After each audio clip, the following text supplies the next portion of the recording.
The one reading. Yeah. Yeah. Yeah, I'm sure. I'm going to introduce everybody all at once.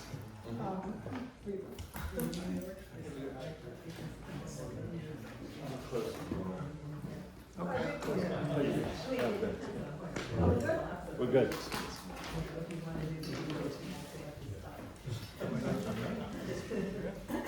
Okay, here we go. Thank you everybody for showing up. The door is unlocked, so hopefully people will that's where people can come back. So happily this summer, Nick and I were able to spend some time in Woods Hole at Mr. Rutherford's house there, and there's a fascinating library which consists of incredibly abstruse biological, zoological books about spiders and stuff, because his parents were both scientists. And then there's a lot of poetry stuff, and Moby Dick, whatever. So it's lovely to browse this library, and I came across this book, What is Poetry, by John Hall Wheelock, and it was published in 1963. So 1,000 years ago, I was 11. And you can see Mr. Wheelock here. He looks exactly how you would expect. And he was friends with Charles Scribner, who published this and who he dedicated it to. And it's actually not bad. It talks about poetry being like science. Little quote from him: "We haven't got very far, it seems, in our effort to define the distinction between the function of the poet and the function of the scientist. Both appear to be bent on the same errand, to arrive at their goals by much the same road, as poet and as scientist to explore the same universe." Or do they? In the answer to this problem, we shall perhaps find the solution to our questions. So he talks about quantum mechanics, which was pretty much in the same place in '63 as it is now, from my understanding, and compare science to poetry, which I'm kind of going to do in my little spiel. And then there's another printout that is, Alan believes he printed out from a computer, suggesting other readings, which included 7 types of ambiguity, which I think was a really good suggestion, and some other things. My parents also didn't understand my becoming a poet. My father used to say, my father was a sergeant in the Air Force, used to say, you should write greeting cards, because then people would get them and they would be like, wait, what? So I'm going to go right from that into my really brief, we're all going to give really brief talks, and I think I have said everything about the book that I have to say. I decided to just do this old school. Let's see, a lot of people have written books about this topic. A number of them are here, and those include me, having written Atonalist, which is an endless, constant definition of what poetry might be, or a particular kind of poetics, which I discovered all the people I called atonalists in the book, when I talked to them later, were like, oh, I am not, yes, I write as you described it, I'm not an atonalist. So one of the characteristics of atonalists is that they prefer not to be referred to as atonalists. But I won't be dealing with that here. So what is contemporary poetry? My approach to it is a formal, subject matter, knowledge or truth production, social gesture, performance or event, music. So those are my divisions. It's a prosodized assemblage of language using various soundings, patterns, visual structuring, traditional or anti-traditional forms, suggesting that one aspect of contemporaneity is the new use of old forms or making new ones. Also, it can be prose, fiction, auto or genre fiction, also performance or events. Crisis of form, crisis as form. Oh, I forgot to do something important. Let's see. Where is it? Okay, I made these crazy cards, and There's a lot of them, so you could have one or you could have many. They're each one of a kind. They have a bunch of quotes, and a bunch of the quotes are from Peter Osborne, who is a aesthetic philosopher who I've been reading a lot of. I like to read theory, even though it's in one ear, out the other, pretty much. So here, I'm going to start. You can pass these around, and so take a couple over there. I asked the panelists to provide some quotes, so there's a couple did, so you can distract yourself by reading those. And you know, I'm just encouraging audience participation. If you don't like what I'm saying, do like what I'm saying, want to read the card, whatever, feel free to do it. So I like to read theory, and I read it with a great deal of eagerness. I read it really passionately, like you would read a crime novel and you can't wait to see who did it. I'm always waiting for that big punch at the end, which I don't usually get actually, where like they're gonna, you know, figure out my life. Okay, any subject matter or genre can be written into, about, through, resisted, explained, complexified, to use a Renée Gladman term. Renée would always tell me that if she found her books in the prose section, she would put them in fiction, and if they were in the fiction section, she would put them in prose. And a lot of us here will remember the old small press traffic bookstore, which had men, women, and fiction. And this leads us to various cross genres, and the twirling, which is the inevitable spiral, which part of my piece and part of the way I think. Knowledge or truth production, both writer and reader figure something out, as in science, philosophy, journalism, or scholarship. Poetry can speak truth to power. It can also be research or experiment. This suggests Robert Duncan's thought of the poem as a process that allows the writer to find out what she thinks, more or less at the same timing as the reader reading the poem. And that can also be true of these other disciplines, except that poetry is likely to be more indirect and more seductive. A social gesture of, within, engaged with, an affirmation of a community, usually several overlapping communities, can be extended outward with translation and criticism and other scholarship, writing as celebration or resistance. This relates to identity realms crucial to the writer and their communities. This is one of the places where contemporary comes in. Certain issues in history become central to writing at various times. Writing, in fact, being, is a performance or event. It is possibly this event. The actual performance as a reading or recording of a reading is a central activity and way of reading, hearing, or sometimes composing poetry. It can be improvisatory, as Steve Benson, who some of you won't know, would do a poetry reading by just going up there and making it up as he was standing there, which was always quite compelling. Or poetry relates to music, as it does with Louise Kosky or Nate Mackey, or currently Tongo Isaac Martin. It has a band, a lot of people do.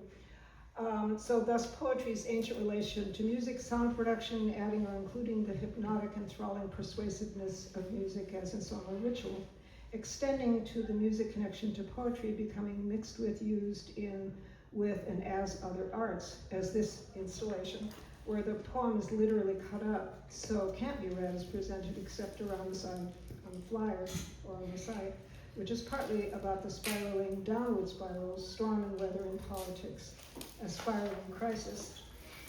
And then a poem I wrote for today, I wrote it yesterday, every day.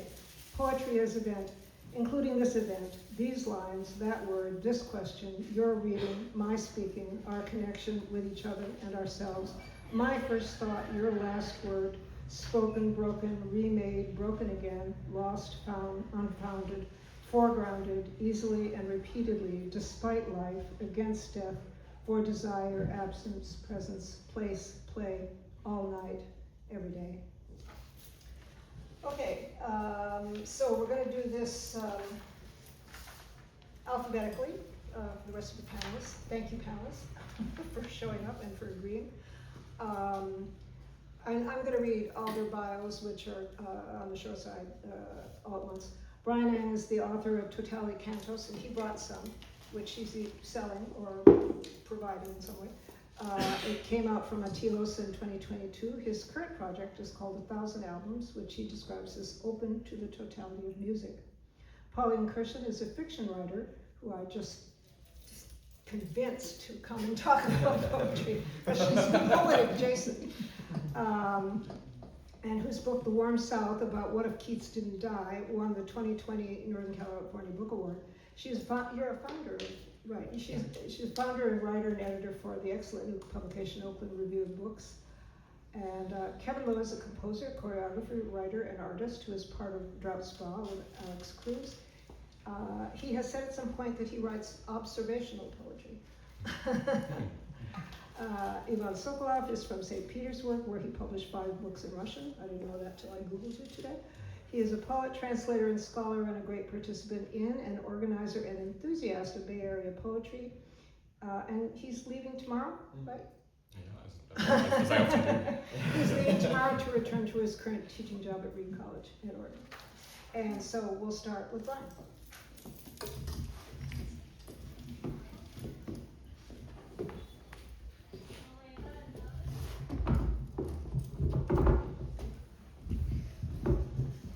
Thank you very much, Laura. I'm Brian Ang. Thoughts for what is contemporary poetry. Since 2022, I've been developing what I call assemblage poetics. Assemblage poetics extends what I call post-crisis poetics, a critical poetics following the 2008 economic crisis. I wrote a piece called Post-Crisis to Assemblage Poetics for the journal Annulet's American Poetry and Poetics 2008 to 2025 folio, reconstructing my formulations of these poetics. I first pointed to an assemblage poetics in my book, Totality Cantos, published by Atilos in 2022. As Laura said, I have a few copies left for sale, and in the spirit of passing things around like Laura, I'll let people pass this around. From its preface, Totality and Method, quote, assemblage poetics, constructive verse, writing adequate to apprehending totality. I then wrote a piece called Assemblage Poetics in order to develop this poetics further. Quote, assemblage poetics is my response to my concern with totality. Assemblage poetics is concerned with how words and things may connect, how assemblages and practices that articulate them may connect. A collective project for reassembling totality. I analyze practices by me, Caleb Beckwith, AJ Carruthers, Tom Committa, Alex Cruz, Paul Ebenkamp, Angela Hume, Carrie Hunter, Michael Leong, and Divya Victor that I saw doing assemblage poetics. To develop assemblage poetics further, I edited a collection called Assemblage Sampler, asking those I analyzed in assemblage poetics to contribute and each bring in another person to continue constituting assemblage poetics, my intention being to decenter my editorial authority. The resulting contributors were me, Caleb Beckwith, AJ Carruthers, Tom Committa, Alex Cruz, Laura Durback, Paul Ebenkamp, Carrie Hunter, Michael Leong, Kevin C.K. Lowe, Joseph Mosconi, Kate Robinson, Jamie Townsend, and Jessica L. Wilkinson. Since then, there's been critical responses, prose pieces, readings, and dialogues developing assemblage poetics further. My latest thinking on assemblage poetics is developing what I call practical poetics. From assemblage poetics, quote, practical poetics. Consider how words affect each other, how they may increase possibilities for making sense. I'm also thinking about how a text affects readers, how it may shape readers' sense. And I'm also thinking about how practices affect each other. For instance, Laura's installation connected with all of our thoughts in this discussion, and how that may increase our senses of things. Here's a quote from Claire Colebrook from her essay, Deleuze and Poetry, in the collection Philosophy and Poetry, Continental Perspectives, edited by Ranjan Ghosh. Deleuze does have an affinity for practical philosophy in terms of looking at what texts, concepts, and terms do.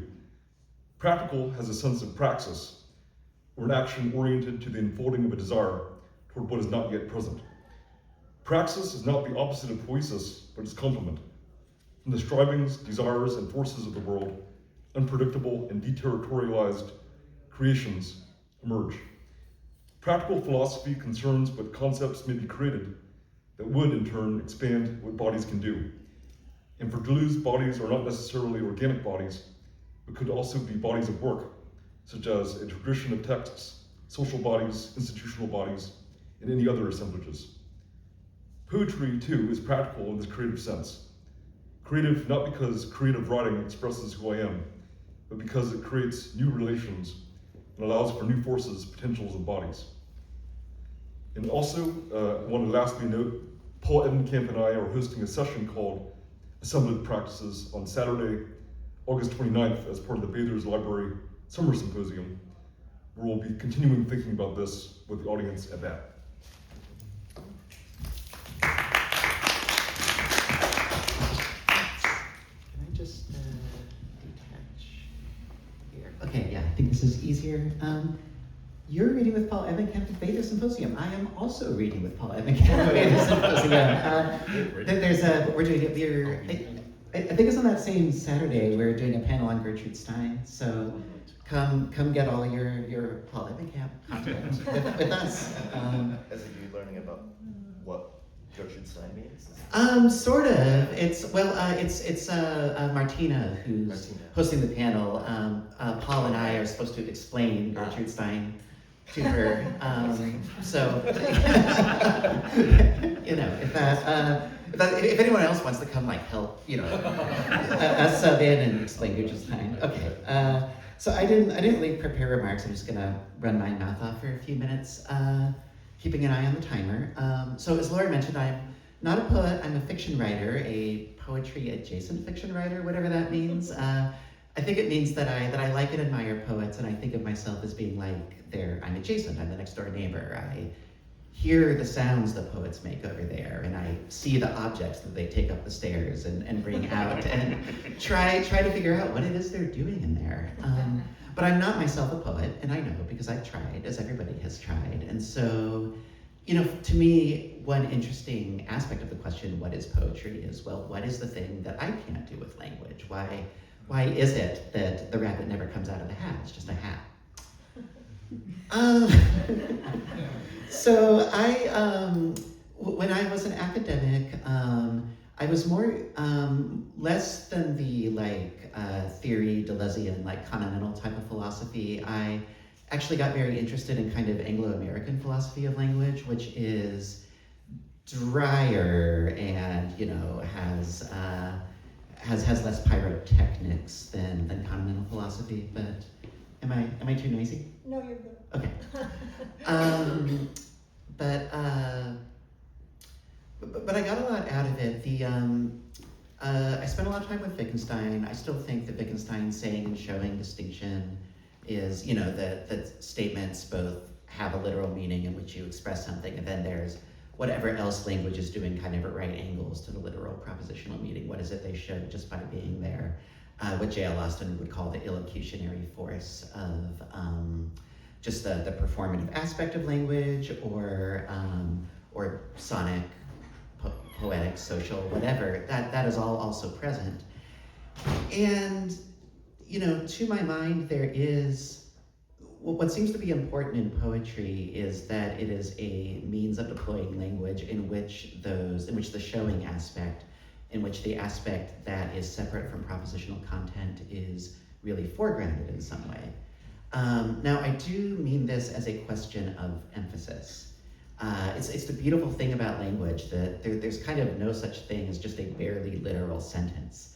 Any sentence we make is of course contextual, it's situational, it carries the echoes forward with it of all the different, you know, ways that the words have been deployed in the past, all the ways they might be used in the future. However, you know, poetry as a realm where things like metaphor and sonic effects are more primary, I think, than in other genres. It's just a different way of thinking with words, and it's the thing my brain doesn't do. My brain does not turn at right angles from propositional statements. When I write fiction, I am basically conveying facts about a world, even if it's a fictive world, and they come in sequence, and there's a certain cause and effect logic, and it wraps up in some intelligible way at the end. Poets don't do that. So what, you know, or they, I mean, they can do that. Poems can tell stories. Nonetheless, I think what the new critics got right about the heresy of paraphrase is that the content of a poem can be paraphrased, usually. Some poetry is less amenable to that. But even if you have a poem with a quote literal meaning and you turn it into a paragraph, the paragraph in some sense means the same thing, but you've lost the poem. So the poem was in whatever the untranslatable showing aspects were.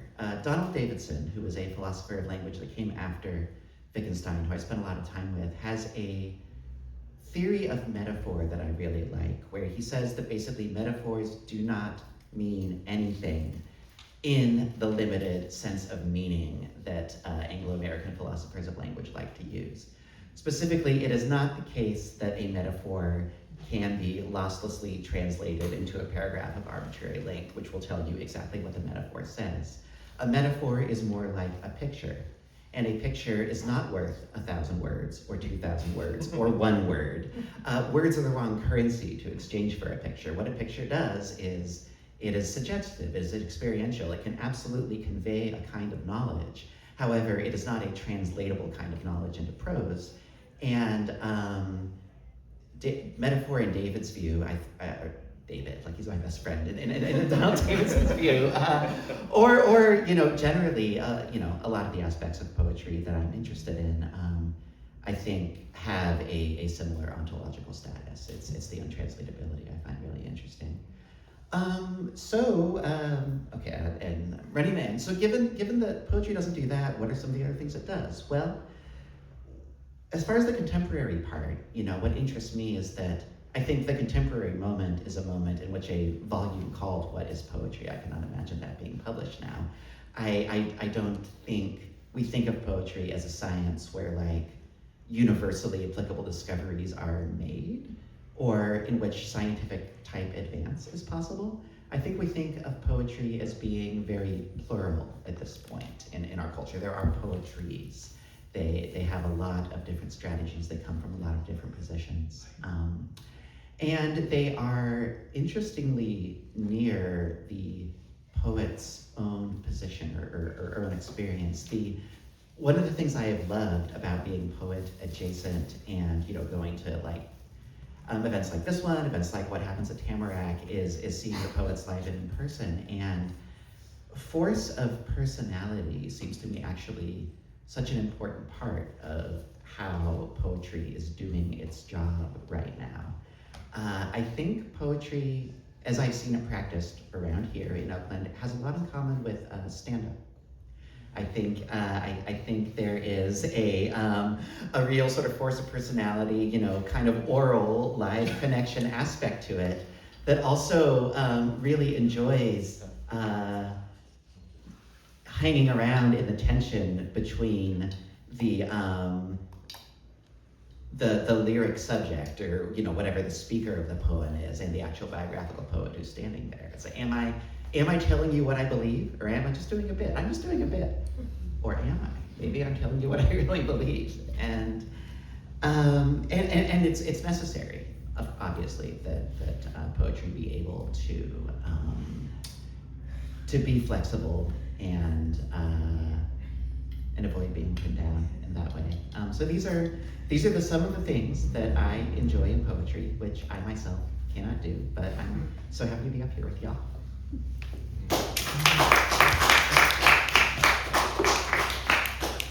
Actually, I'm just gonna hold this mic.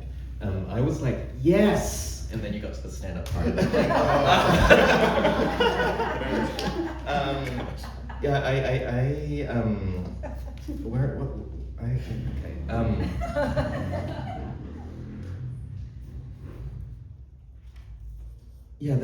There's one thing that comes to mind also with the way that you were describing it is this concept of Kolmogorov complexity from information theory, which is kind of the amount of bits or information that it takes to recreate a particular situation. And so it's a measure of complexity. And to me, the quiddity of the poem is something that can't be redescribed. It is just the very thing itself. So there's a amount of economy with the language that does its effect on the world. So that's something that comes to mind is that poetry is this condensation of experience and your trafficking through the world, your transits, your observations, and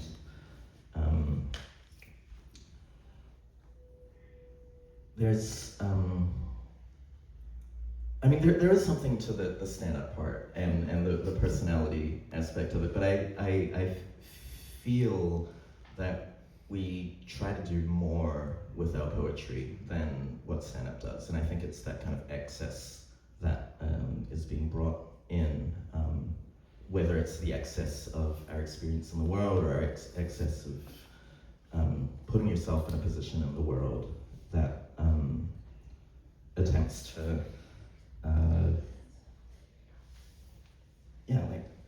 siphon an aspect or philosophy that is outside of oneself. So there's this sense of being outside of yourself that poetry can also access. That to me is the attempt of it, because I think poetry can do more than we can, and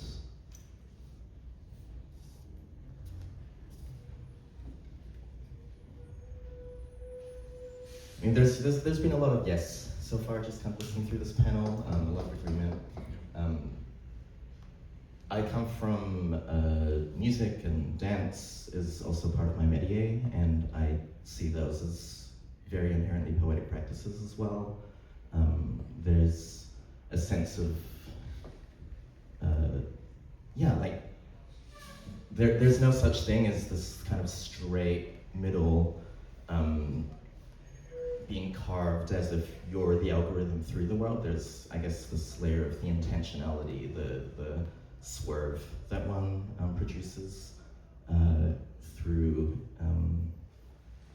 articulated desire or some just sense of, like, Laura was like, is Kevin gonna stand on the table? And like right now I feel like the poetic thing to do would be to something like that.